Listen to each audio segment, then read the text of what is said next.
प्रिय भाई और बहनों, आज का शुभ संदेश के लिए आप सभी को हम स्वागत करते हैं। ये तन तेरा मिट जाएगा, ये धन तेरे संग ना आएगा। ये तन तेरा मिट जाएगा, ये धन तेरे संग ना आएगा। मन को रिझाए बंधन ये झूठे, भूलेगा तुझको जमाना। कल के भरोसे पर ना रहना, कल का भरोसा कभी ना करना। कल क्या होगा किसी ने न जाना, किसी ने न जाना। आज का संदेश परमेश्वर के दास नेल्सन थॉमस मुंबई से बांटा जाएगा। प्रार्थना के साथ सुनिए। प्रभु के नाम की स्तुति हो। लूका रे सुसमाचार 2 अध्याय 10 से लेके पदों में यीशु मसीह के जन्म के समय स्वर्गदूतों ने दिया हुआ संदेश को हम देखते हैं। उस संदेश में 2 खास बातें हैं।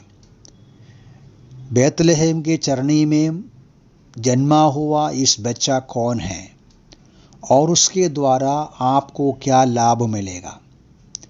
ये बच्चा 11वां पद में पढ़ते हैं कि वो उद्धार करता है, मसीहा है और प्रभु है।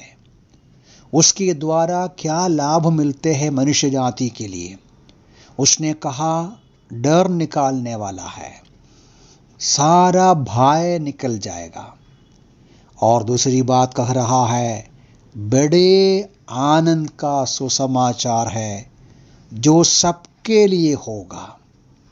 इस बात पर प्यारो हम थोड़ा समय विचार करेंगे। प्रभु यीशु मसीह का जन्म के द्वारा सबके लिए बड़े आनंद मिलते हैं। आज या उन दिनों में जब हम आम लोगों को देखते समय बहुत प्रकार का कष्ट और क्लेश को देख सकते हैं। अलग अलग प्रकार का वेदना है। खास तौर से पिछले कई महीनों से हम सब महामारी के डर में, उसके वजह से जो वेदना है, संकट है, कष्ट है। किसी को बीमारी है, किसी का प्रिय लोग चले गए, मृत्यु का सामना किया, किसी का काम नहीं, आर्थिक समस्याएं हैं, या किसी न किसी प्रकार मनुष्य जाति में बहुत सारा दुख होता है। इस दुख को मिटाने के लिए मनुष्य कोशिश करते हैं। हाँ, सही बात है कि कुछ लोग हमको लगता है कि वो सुख में है, आनंद में है, लेकिन आप पूछना चाहिए उसको, व्यक्तिगत तौर से पूछकर देखना चाहिए, वो बताएगा अपना दुख। हमें हंसाने के लिए कुछ लोग कोशिश करते हैं, हम देखते हैं वे खुद परेशान हैं। बीड़ी पीते हुए, सिनेमा देखते हुए, मोबाइल में खेलते हुए मनुष्य जाति के अंदर का वेदना को भूलने का प्रयास करते हैं। लेकिन आपको मालूम है मनुष्यों का दुख का मूल कारण क्या है? मनुष्य जाति के अंदर आनंद चले जाने का सबसे बड़ा रहस्य और कारण पाप है। पाप के वजह से मनुष्य परमेश्वर से दूर गया। पाप के वजह से परमेश्वर की ओर से दंड और श्राप लेना पड़ा। दुख, वेदना और कठिनाई का, मृत्यु का सामना करना पड़ा। उतना भी नहीं, हृदय कलंकित हो गया, विवेक कलंकित हो गया। हृदय के गहराई में किया हुआ पापों का, बोला हुआ बुराइयों का, सोचा हुआ गंदे कार्यों के द्वारा दुख हृदय अंदर भरते हैं, हृदय के अंदर भरते हैं। इस प्रकार का दुख को मिटाने के लिए उद्धारकर्ता यीशु मसीह का जन्म हुआ। जब हम लोग यीशु मसीह का जीवन कहानी को देखते हैं, कई बार अपने प्रेरितों को कहा, मैं एक वचन पढ़ता हूँ यूहन्ना 15 का 11वां पद में ऐसा पढ़ते हैं, ये बातें मैंने तुमसे इसलिए कही है कि मेरा आनंद तुम्हें बना रहे और तुम्हारा आनंद पूरा हो जाए। देखिए, यीशु मसीह अपने शिष्यों को बताते हैं कि मेरा आनंद तुम्हारे अंदर हो और तुम्हारा आनंद पूरा हो जाए।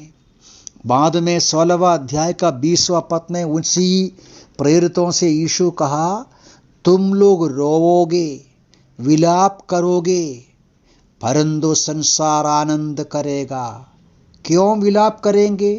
क्यों संसार आनंद करेगा? ये यीशु मसीह का मृत्यु के बारे में बताते हुए हैं। तुम शोकित होंगे क्योंकि यीशु मसीह का मृत्यु होगा मनुष्य जाति का पाप का प्रायश्चित के लिए। आपका मेरा पाप का दंड उठाकर सूली में जाएगा, मृत्यु को अनुभव करेगा, इसलिए प्रेरित दुखी होंगे। फिर यीशु बोला, परंतु तुम्हारा शोक आनंद में बदल जाएगा। क्यों? तुम फिर मुझे मिलेंगे। 22वां पद में तुम्हारे हृदय में आनंदित होगा, तुम्हारे आनंद को कोई तुमसे छीन नहीं लेगा। मेरे प्यारे भाई बहनों, यीशु मसीह का जन्म के द्वारा सारे मनुष्य जाति के अंदर पाप के वजह से जो दुख और निराशा है, उस निराशा का प्रायश्चित हो गया, उस निराशा के लिए सॉल्यूशन हो गया। हमारा पाप के बदले मृत्यु सहा हुआ, मृतकों में से जी उठा हुआ यीशु मसीह के पीछे हो लेंगे तो हृदय आनंद से भर जाएगा, हमारा विलाप को निकालेगा, शोक को निकालेगा।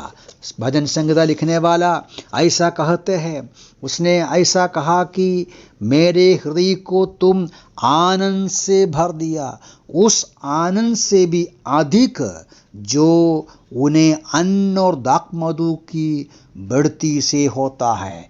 प्यारे भाई बहनों, प्रभु यीशु मसीह का जन्म सबके लिए आनंद का सुसमाचार है, क्योंकि यीशु में हमें आनंद है। इस आनंद को अनुभव करने के लिए, आनंद की जिंदगी बिताने के लिए प्रभु हम सबको सहायता करें।